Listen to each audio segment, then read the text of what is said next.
election campaign rallies are certainly not morally equivalent. However, the virus really can't tell the difference. Donald Trump is calling out what he sees as an obvious double standard. The far-left fake news media, which had no COVID problem with the rioters and looters destroying Democrat-run cities, is trying to COVID shame us on our big rallies. Despite public health concerns, America's deepening political crisis and growing divisions are not ready for lockdown, and certainly not ready to take a break. Caleb Maupin, RT, New York. The coronavirus danger, as mentioned just now, is not going away in the United States. New spikes are being registered in several states, and again, new in. Worldwide, there's been a record weekly rise with 1 million people testing positive. The World Health Organization warning, too, that the pandemic is now accelerating.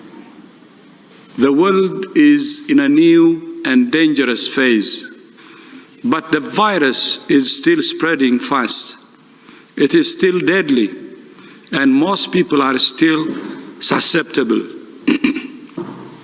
We call on all countries and all people to exercise extreme vigilance. RT America's John Huddy next, reporting from Florida, which has just logged a record daily rise, to see how many people there are complying with the safety rules. This is downtown Brickell. It's a very busy part of Miami. There's a lot of bars, there's a lot of restaurants, there's a big mall here. And what we're noticing as we walk around is that there's really more people who aren't wearing a mask than are at this point.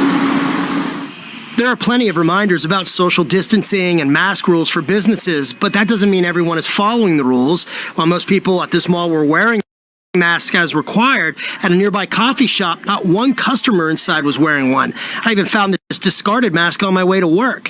While we're not trying to be the COVID-19 mask police, I point all this out because as Florida continues to see a surge in new COVID-19 cases, with Miami consistently posting the highest numbers in the state, the seemingly lax attitude among some is raising concerns about Florida becoming the next epicenter for the virus. People are getting way too comfortable about not wearing masks when they go to stores or restaurants, and also not following social distancing rules, even when they're outside. Earlier this week, some theme parks, movie theaters, and even strip clubs were allowed to reopen. They're all part of the latest phase allowing entertainment venues to restart their businesses.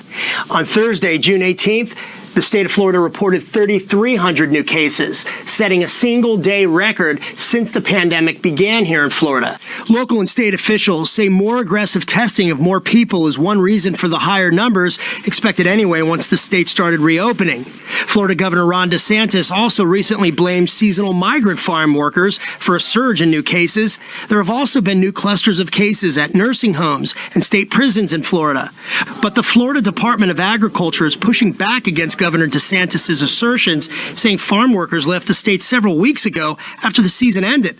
And there's been some contention about whether or not testing is really the main reason for the surge in cases.